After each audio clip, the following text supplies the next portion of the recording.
¿ya? Se generó esta nueva ruta, esa nueva propuesta en general, que corresponde a la red básica de la ciudad. La red básica no es la red del metro de Lima en general, es la red básica por la cual podemos partir a seguir creciendo, ¿no?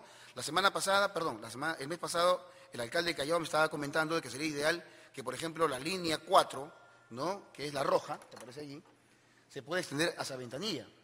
Pues sí, es muy posible, efectivamente, ¿no?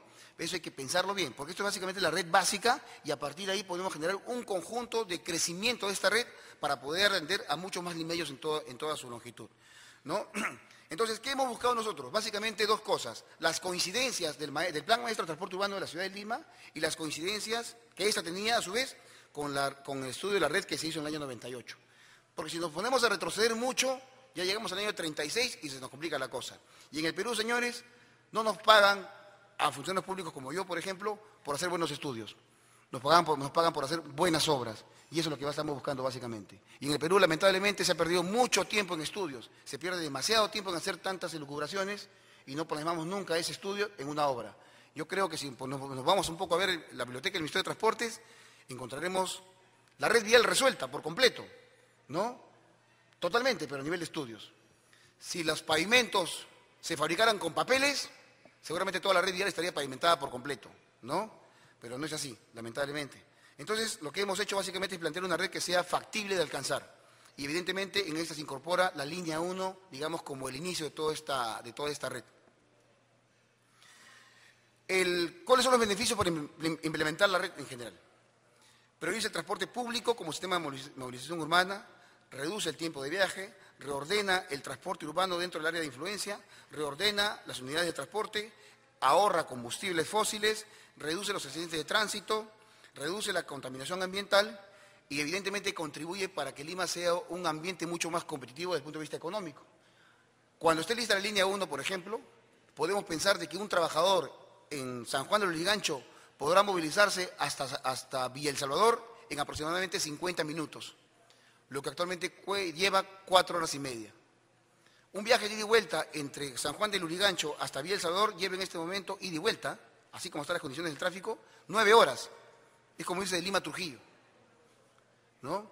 Entonces, definitivamente, eso va a cambiar. Un trabajador podrá absolutamente tener las facilidades necesarias para poder buscar un trabajo en Villa El Salvador, lo que en este momento resulta absolutamente imposible. Entonces, un beneficio importante de una implementación de un sistema de transporte masivo como este es justamente eso: permitir que la ciudad sea más dinámica, que todos tengamos el derecho a poder movernos por la ciudad sin dificultades y alcanzar nuestro centro de trabajo o nuestra casa sin mayores contratiempos. La línea 1. ¿Qué hemos construido a la fecha? Hemos construido 16 estaciones ubicadas en 22 kilómetros de longitud, aproximadamente. Además de estas estaciones, que evidentemente sirven a toda la ciudad, el viaducto que se desarrolla en toda esta longitud es de repente la obra de ingeniería más importante de los últimos tiempos y de repente hasta de la historia del Perú, por el tiempo en el cual hemos hecho. Nos hemos demorado 15 meses de tiempo efectivo para hacer toda esta obra de ingeniería, no solamente civil, viene electromecánica y también electrónica. Y la proyección es ir hacia Bayóvar. Ya el proceso de selección está por culminar, ya tenemos ahorita una buena pro, falta que sea consentida esta buena pro, ya, pero estamos listos para poder comenzar la siguiente etapa que va hasta Bayóvar y ahí tendremos una proyección de unas 10.8 kilómetros más y adicionar a las 16 estaciones, 10 estaciones nuevas, con lo cual contaremos ya con 26 estaciones y tendremos aproximadamente 33 kilómetros de viaducto, que a su vez convierten al Metro de Lima, o convertirán al Metro de Lima también en el mayor viaducto elevado que en sistema metro del mundo. Acá ya además hablamos de récords mundiales, por si acaso. Entonces, los distritos que unen el recorrido son 10 distritos, con toda la línea 1, ¿no? Viene Villa El Salvador, Villa María del Triunfo, San Juan de Miraflores, Surquillo, Santiago de Surco, San Borja, San Luis, La Victoria, Lima Cercado, El Agustino, San Juan de Lurigancho. 10 distritos que tienen más o menos una población aproximadamente de 4 millones de habitantes. Es el beneficio directo para todos los pobladores de esos distritos. Ahora, se estima que el uso debe ser aproximadamente unos 350.000 pasajeros por cada día, esos son los cálculos. Pero como normalmente ocurre en el Perú, la demanda es mucho mayor normalmente. Entonces yo creo que esos números van a quedar entre poco muy pequeños. ¿Cómo hemos afrontado nosotros este proyecto? Lo hemos enfrentado de dos formas. Uno como obra pública y otro como concesión. La obra pública corresponde a todo lo que hemos ejecutado, la obra civil y electromecánica, y también el material rodante modernizado. Y la operación es básicamente para el tema y la concesión es básicamente para el tema de la operación, el mantenimiento de toda la infraestructura y también el material rodante que se necesita para poder cumplir con una frecuencia de un tren cada 6 minutos aproximadamente. Eso es lo que mencionó el ministro hace un rato, que hay 19 trenes ya contratados con la empresa Alstom de Francia para poder a partir del próximo año ya ir llegando a la ciudad. Acá hay un tema importante, porque yo creo que sin esta modalidad de contratación hubiera sido muy difícil poder hacer esta obra como lo hemos hecho, con el récord que hemos planteado, ¿no? El concurso oferta bajo el sistema de precios unitarios. Ustedes sabrán de que los procesos en general de selección se desarrollan a través de dos mecanismos. Uno, el concurso oferta a suma alzada, que implica que es a todo costo, y el otro sistema es el de precio unitario. Pero el de precio unitario, que es lo que realmente se ejecuta, tiene una dificultad. Requerimos para poder licitar un expediente técnico previo. Un expediente técnico que ya ha sido elaborado por un consultor. Y normalmente este procedimiento dura mucho, porque tenemos una etapa de estudios, que tiene a su vez proceso de selección, que dura meses. El estudio tiene, después de aprobado, viene la licitación para la obra, que también demora otro tanto, y luego ya su ejecución. Entonces, eso hemos tratado de evitarlo al poder permitir, a través de un concurso oferta, que el contratista asuma con la responsabilidad absoluta del estudio y de la obra, ambas cosas. No lo que pasa en el precio unitario normal, que cuando hay un problema en obra, el contratista le echa el pato al supervisor, perdón, al proyectista, el proyectista al contratista, entre los dos le echan la culpa a la entidad, al final vamos a un arbitraje y el Estado pierde, la obra pierde, la gente pierde, al final todos perdemos. Entonces, bajo esta modalidad lo que estamos haciendo básicamente es permitir que el contratista se encargue de todo, de toda la responsabilidad y de la coordinación absoluta. Porque también si dividimos este proyecto en varias partes, por ejemplo, en 10 partes o en 5, o en 4, o en 3, si un contratista se atrasa con respecto a otro tramo, la compatibilización de estos elementos era muy complicado. Además, si alguien falla en un ducto de un tubo, automáticamente el proyecto se puede venir abajo. Entonces, bajo esta modalidad permitimos de que el contratista asuma esa responsabilidad, como les repito, pero a su vez se le reconozca el pago de lo realmente ejecutado. Con esto hemos roto los riesgos absolutos que significa un suma alzada, que es a todo costo, sobre todo en una ciudad en la cual no sabemos qué vamos a encontrar bajo el suelo. Porque si bien es cierto, sabemos que Lima tiene una resistencia aproximadamente de 4 kilogramos por cada centímetro cuadrado, ¿no? Eso como conocimiento general, no sabemos qué interferencia tenemos, qué vamos a encontrar. Por ejemplo, en la Plaza de Armas se encontró un cañón, y intervino la INC, y eso llevó tiempo, ampliación de plazo, mayores costas generales, en fin. Entonces, por la modalidad del precio unitario, evidentemente hemos recogido lo más importante, que es la posibilidad de poder pagarle lo realmente ejecutado, ¿no? Y no es el riesgo de suma alzada. El contratista, el Tren Eléctrico Lima, conformado por la empresa Odres y Grañe Montero, y la supervisión conformada por las empresas CECEL y POI. Acá hay un tema importante también, que creo que hay que resaltarlo.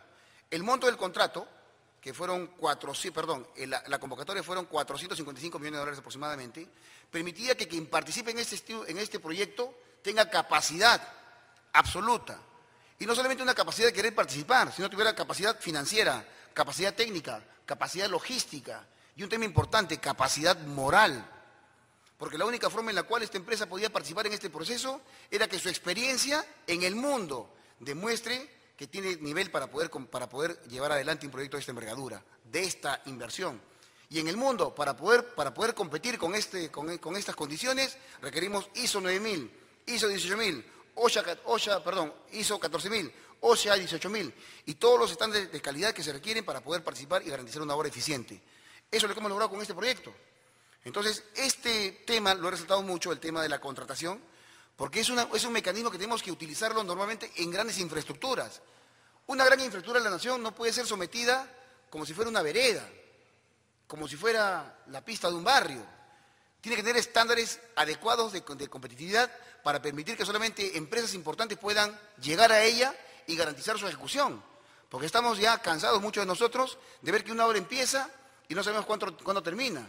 De ver que por una obra pago tanto y termina costando mucho más de lo normal, con los problemas que eso acarrea. Porque además de eso, estos mayores costos acarrean responsabilidades para los funcionarios públicos y en fin. Entonces, este mecanismo lo que está permitiendo justamente es liberar a muchos de nosotros de muchas de nuestras ataduras. Yo creo que es un ejemplo que tenemos que estudiarlo ya como Perú, para poder implementarlo en la ley. Es un modelo a seguir, pero básicamente para grandes infraestructuras. Porque si lo hacemos para pequeñas, el asunto está que la gente se aviva y lo pauperiza. Y eso no es la idea, ¿no? Pero sin embargo, por eso es que he incidido mucho en este tema. Ahora, Odebrecht es una empresa importante, ocupa el lugar número 20 en el mundo. Para poder ocupar el lugar número 20 en el mundo, pues creo que tiene una capacidad importante. Graña, otra empresa emblemática nacional, ¿no? Importante, y que creo que está en capacidad de poder exportar ingeniería nacional, sin ninguna dificultad. Y otra empresa también importante en el tema de la supervisión es Poiri, es la empresa más importante en el mundo en el tema de metros. Y un emblema también nacional, CECEL, una empresa importante a nivel nacional que exporta ahora ingeniería. Entonces creo que acá nos hemos juntado, o en todo caso, yo no, hemos logrado juntar a los talentos más importantes de la ingeniería nacional para permitir que esta obra alcance los niveles que ha alcanzado ahora. Éxito. Bueno, pues acá hemos construido el viaducto de 12.4 kilómetros entre San Juan de Miraflores y Cercado de Lima. Hemos construido 9 estaciones, Jorge Chávez, Ayacucho, Los Cabitos, Primavera, San Borja, Javier Prado. Ya no se llama Javier Prado, ahora se llama La Cultura. Y se llama La Cultura porque el entorno que rodea esa estación es un lugar importante. Está el Museo de la Nación, está el futuro Teatro de Lima, que está en plena construcción también. Al otro lado está la Biblioteca Nacional y detrás está el Ministerio de Educación, que está construido como si fuera una rumba de libros. No sé si ustedes lo han visto, seguramente han asistido. Entonces ahí ya no se llama Javier Prado, ahora se llama Estación de la Cultura, que creo que resalta justamente ese aspecto cultural que queremos darle a ese punto de la ciudad.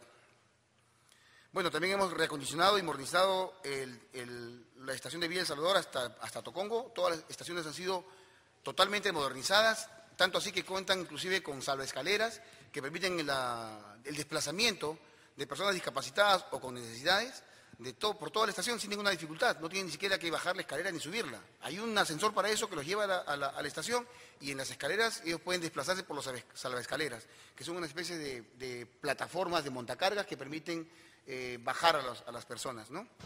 Bajar y subir a las personas.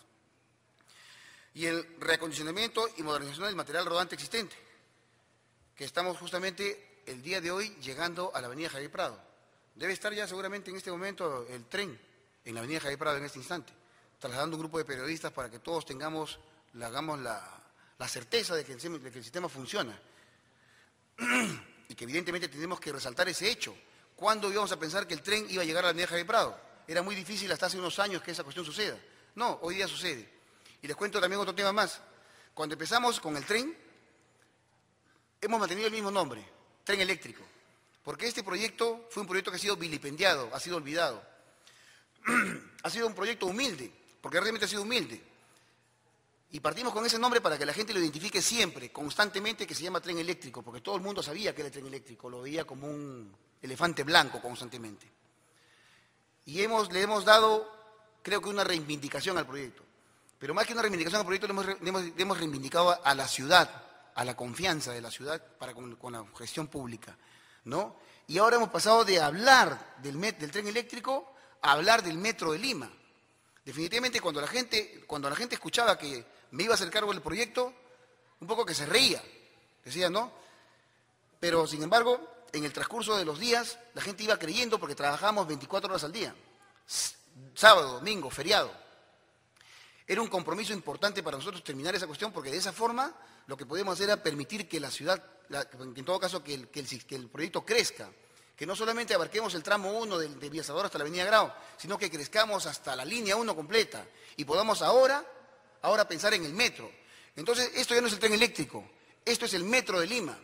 Este es el inicio principal, importante, del cual todos vamos a ser testigos. Y seguramente en unas semanas más o en unos meses más, nuestra exigencia va a ser que todo el sistema de transporte de la ciudad sea de esta forma, ¿no? Ya no el tren eléctrico, ahora el metro de Lima. Y el Metro de Lima tiene un operador en este momento, la línea 1 del Metro de Lima tiene un operador, y el proceso de concesión para esta operación fue llevada por Proinversión. Ya tenemos el contrato firmado. Como parte de la responsabilidad de la concesión era justamente traer los trenes nuevos. El contrato con la empresa Alstom está firmada para traer 19 trenes a partir del próximo año. Y esta experiencia importante que hemos tenido con Proinversión también tuvo experiencias, digamos, no nefastas, pero sí lamentables. Porque este proyecto ha tenido más o menos unos 4 procesos de selección en el tema de concesión aproximadamente, que ninguno lamentablemente resultó con éxito. Ahora, con la intervención del Estado en la construcción de la infraestructura, pues el resultado es este. Tenemos un operador preocupado, a quien está presente justamente, y quiero agradecer también por todo el apoyo que está dando, ¿no? Y con quien ahora nos toca trabajar. Y además de eso, cuidar, porque esta infraestructura hay que cuidarla, es de la ciudad. El nivel de servicio de la línea 1, porque ya no hablo del tramo 1 que vamos a inaugurar, ya hablo de la línea 1 hasta San Juan de Lurigancho, ¿no? Va a ser de 34 kilómetros total de viaducto, una velocidad máxima de 80 kilómetros por hora, una velocidad comercial de 35 a 40 kilómetros por hora, el tiempo de viaje de 45 minutos aproximadamente, si le damos un rango de error, 50 minutos aproximadamente, ¿no? Sin contaminación, una frecuencia de 6 minutos, con posibilidad de poder ir a un tren cada 3 minutos aproximadamente, 26 estaciones y un patio de taller más un patio de maniobras, uno ubicado evidentemente en Villa El Salvador, que es lo que teníamos hace 25 años, y uno nuevo que vamos a construir en Bayóvar. ¿Cómo hemos avanzado estas obras? Pues ustedes han visto todos los días en su desplazamiento por la ciudad cómo hemos avanzado las obras en general. Y como anécdota creo que puedo decirles a ustedes de la capacidad técnica de esta obra, es que inicialmente estaba previsto que la avenida Javier Prado, en la zona de la vía expresa de Javier Prado, en el cruce con aviación, se iba a colocar un pilar central para poder permitir colocar el viaducto sobre eso. Eso implicaba que la zapata tenga más o menos una dimensión de 13 por 13. Eso implicaba cerrar toda la vía expresa de la avenida Javier Prado por 4 meses aproximadamente. Eso era la concesión original. Imagínense la avenida Javier Prado, por la que ustedes han circulado hace una hora aproximadamente, cerrada durante 4 meses. Es un caos total para la ciudad. Entonces, los 4 meses, gracias al trabajo eficiente de los diseñadores y la supervisión, se ha reducido a 6 horas. 6 horas de un día domingo por la tarde, a la cual asistió el presidente y nadie de Lima se dio cuenta. Mis hijos, porque mi hija estudia en La Molina y el otro estudia por acá, también por La Molina, el viernes se echaron a su cama, se vinieron de la universidad, llegaron a la casa y el día lunes pasaron por ahí y dijeron, pero si esto no había el día viernes. Ha sido prácticamente un trabajo eficiente, algo así mágico, ¿no? Entonces, la expresión de mis hijos fue para mí un indicador del nivel de sorpresa que estábamos causando en la ciudad en general. Pues bien, hemos continuado con todo el trabajo. Acá está justamente el viaducto por la avenida Aviación en el cruce con Javier Prado. Esta es la estación de María Auxiliadora, que se llamaba anteriormente Miguel Iglesias. Miguel Iglesias, creo, es una avenida que cruzaba por ahí, una calle, ¿no? Pero le hemos llamado ahora María Auxiliadora porque está exactamente frente al Hospital María Auxiliadora. Entonces la gente es mucho más fácil de identificar con María Auxiliadora que con Miguel Iglesias, ¿no? Por ejemplo, la estación también de Gamarra, que se llamaba Mercado Mayorista. Pero el Mercado Mayorista se va dentro de poco. Bueno, eso me dijeron hace 2 años, ¿no? Se va dentro de poco. Entonces, ¿para qué se va a llamar Mercado Mayorista si ya no va a estar ahí el Mercado Mayorista? El emporio de Gamarra es lo que identifica básicamente ese sector. Entonces ahora se llama Gamarra, ¿no? Esa en San Juan es otra estación también existente, que ha sido completamente modernizada. Esta es una foto en la cual estábamos en obras en ese momento. La primera estación, digamos, que hemos construido nosotros es la estación Jorge Chávez, que está ahora completamente terminada y que muchos de nosotros hemos visitado el día de ayer, ¿no? En la visita que hemos hecho a las obras. La estación de Cabitos, que también se llamaba inicialmente, ¿cómo se llamaba? También se llamaba Cabitos. Y le hemos mantenido porque, bueno, es un homenaje a esa zona que se llama la plaza de los Cabitos, el Lago Liguereta.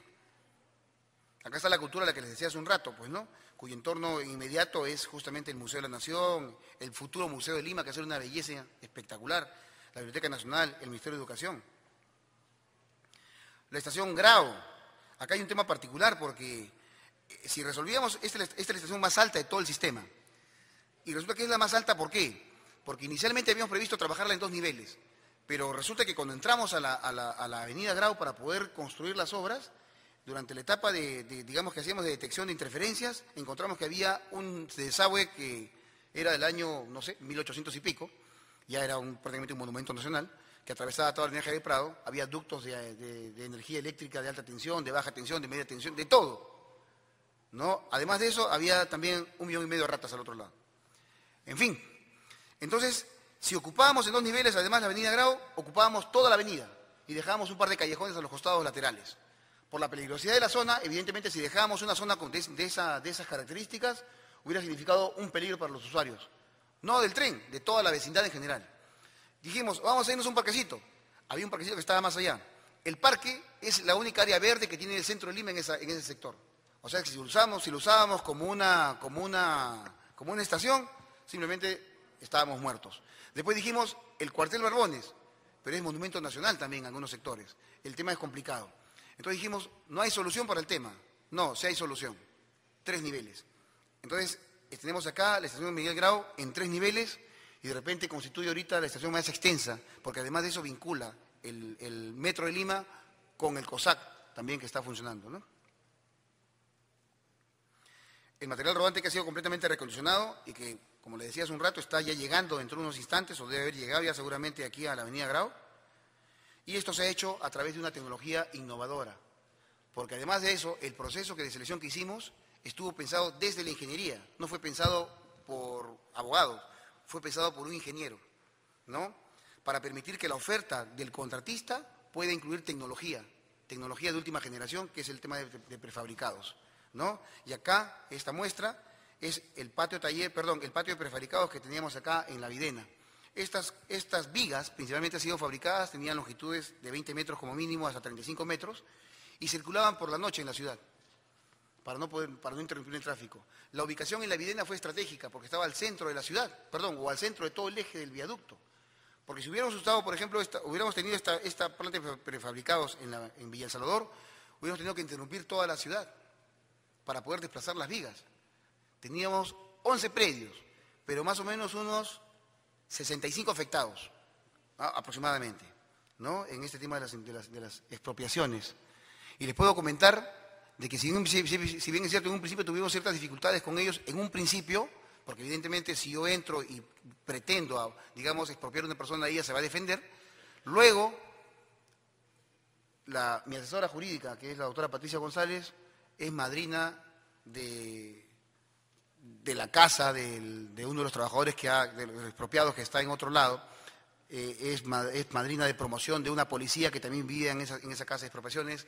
Ellos me invitaron a la celebración de la Virgen de Cocharcas. En fin, relación ahora con ellos es espectacular. Tanto así que en una oportunidad, cuando tuvimos que afectar también un poco una parte de la zona de Martinete para poder pasar el cable de alta tensión que alimenta de energía a la estación Grau, en Martinete vivía uno de los expropiados. Y cuando llegamos a la zona para poder conversar con la población, la señora salió en defensa nuestra, la expropiada, salió en defensa nuestra y dijo, no se preocupen, si están acá los de la ATE, no hay ningún problema, hagan lo que ellos dicen. Y ahí está, la obra ejecutada sin ninguna dificultad, y hemos implementado en Martinete un taller deportivo, hemos implementado también un poco de seguridad para la gente, y tenemos más o menos participando en total unos 2.000 niños en los talleres deportivos aproximadamente. Pero ese es el tema de interferencias. Pero qué decirle, Luz del Sur también ha sido un trabajo importante. La conexión ha sido muy estrecha para poder trabajar con ellos. Sedapal, en el tema de desagües. Hemos mudado, por ejemplo, en la avenida Ayacucho, en el cruce de Ayacucho con Marzano, una tubería de desagüe de aproximadamente 1,55 m de diámetro, más o menos, que era una de las matrices de Lima. Y si fallamos en el manejo de esa interrupción, porque ustedes sabrán de que eso no es como una llave, el desagüe no es una llave que uno cierra y ya no hay desagüe, no es como el agua, eso baja por gravedad. Y si fallamos en la coordinación de los elementos para poder desviar los flujos del desagüe, simplemente Lima estaría inundada de desagüe, ¿no? El trabajo ha sido importantísimo en ese tema. En fin, claro, con Estel, con Telefónica, con Cable Mágico, con todo el mundo, hasta con los vecinos mismos, ¿no? Los comerciantes, también hemos tenido un trabajo constante con ellos de comunicación, de invitarlos a la obra. Y un tema importante, la percepción de la gente de Lima para con nosotros al inicio era negativa, absolutamente negativa. Y cuando han visto que trabajamos 24 horas al día y todos los días, la percepción cambió por completo. Se hicieron amigos nuestros, inclusive los vecinos, ya hasta nos alertaban, nos decían, oye, mira, hay que hacer tal cosa, sería bueno hacer tal cosa, en fin, porque asistíamos al vecino constantemente, ellos han visitado la obra. Y como les digo a ustedes, veían nuestro trabajo constante, persistente, ¿no? Callado además, y con el afán de ayudarlos, de tal forma que nos han convertido básicamente en nuestros aliados ahora, ¿no?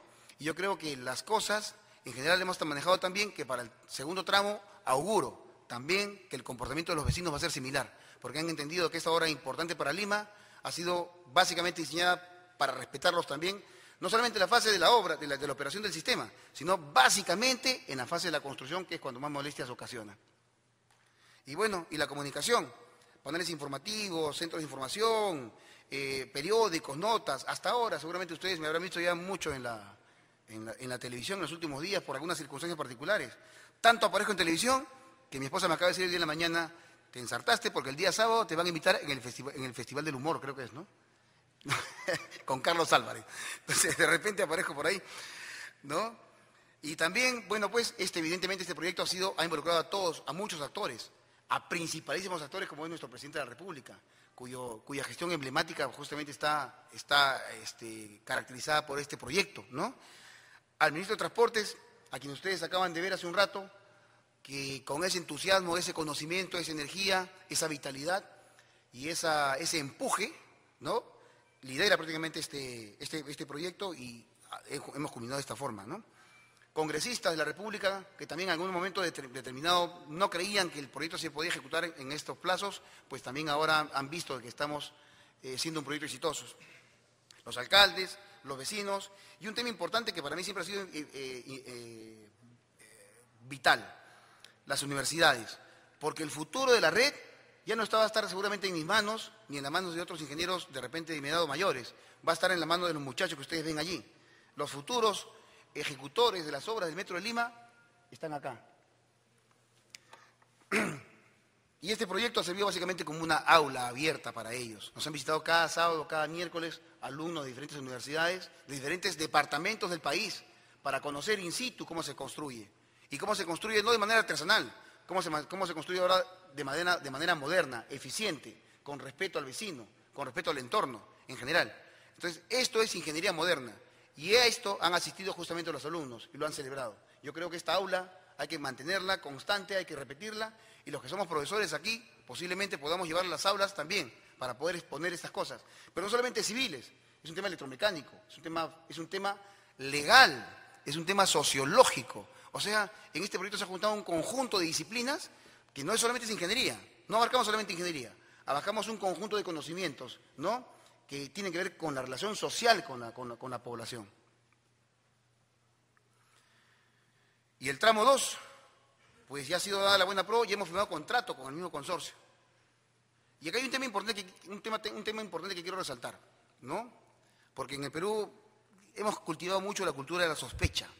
Y eso creo que ha sido malo, o es malo todavía para la gestión en general, ¿no? Yo todos los días tengo que trabajar con el consorcio CECEL y con el consorcio CETEL, CECEL Poiri y CETEL. Todos los días de la obra tengo que trabajar con ellos, ¿no?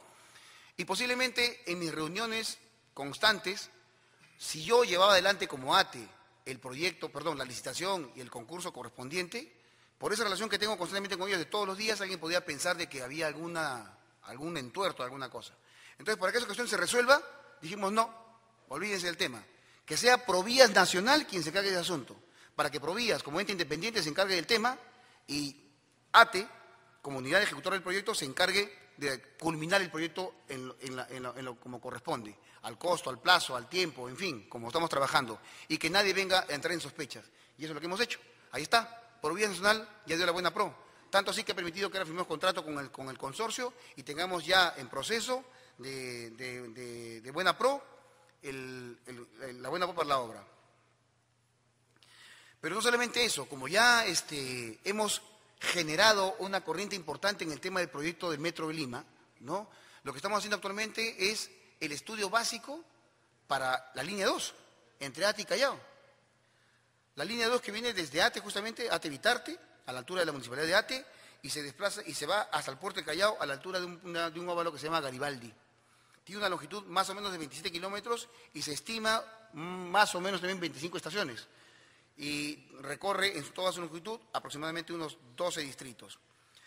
Actualmente, desplazarse entre Ate hasta el Callao demora más o menos 4 horas. Cuando tengamos el metro, y este metro va a ser subterráneo, ¿ya? Vamos a demorar 40 minutos. El monto estimado es más o menos unos 1.500 millones de dólares, aproximadamente, ¿ya? Y se estima que su ejecución puede ser hecha en 4 años. Los distritos que recorre, pues ustedes pueden verlo allí. Pero además de eso, también nosotros queremos en este proyecto aprovechar y poder construir este brazo o este ramal que va hacia el aeropuerto. De tal forma que podríamos unir tranquilamente, no solamente el este de la ciudad con el oeste de la ciudad, sino el sur con la línea 1 y el norte de la ciudad con la línea 1, vincularlo hacia el puerto del Callao y hacia el aeropuerto Jorge Chávez. De tal forma que, por ejemplo, cualquier usuario de la ciudad, llámese uno que vive en Surco o en San Borja, pueda salir de su casa, dejar su vehículo cerca de la estación, subirse a una estación, ir por la línea 1 hasta la intersección con la avenida 28 de Julio y desde ahí desplazarse al aeropuerto y tomar su avión. Y hacer lo mismo cuando regrese. Y evitarse pagar los 15 dólares que cuesta ahorita el estacionamiento en la estación, diario, en el estacionamiento del aeropuerto, ¿no? En fin, entonces hay un conjunto de beneficios que evidentemente implica la implementación de un sistema de transporte masivo como este. No solamente en el tema del transporte en sí mismo, sino en el cambio de cultura y el comportamiento de la ciudad en general. Porque además de eso también les contaré, la primera iniciativa social que tuvimos un poco en el tema del metro fue la lectura. ¿Y por qué? ¿Por qué la lectura, decíamos nosotros? ¿No? Porque cuando nos desplazábamos por metros en otros lugares del mundo, veíamos que todo el mundo leía.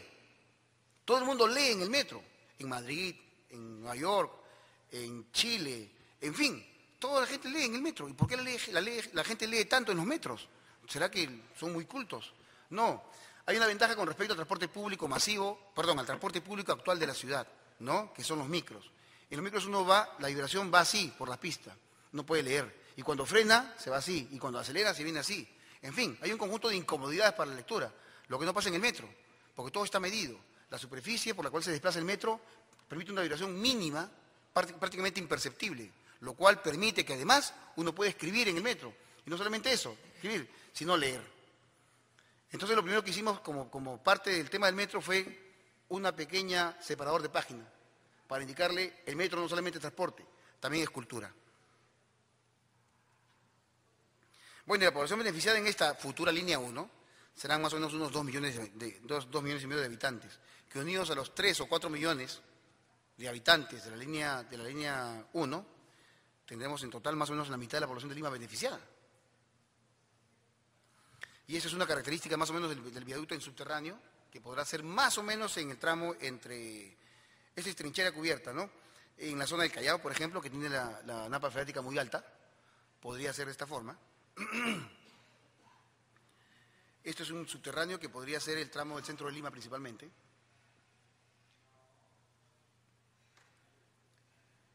Y bueno, creo que es todo lo que tengo que decirles y cualquier pregunta, háganmela llegar a mi correo electrónico. Gracias. Muchísimas gracias.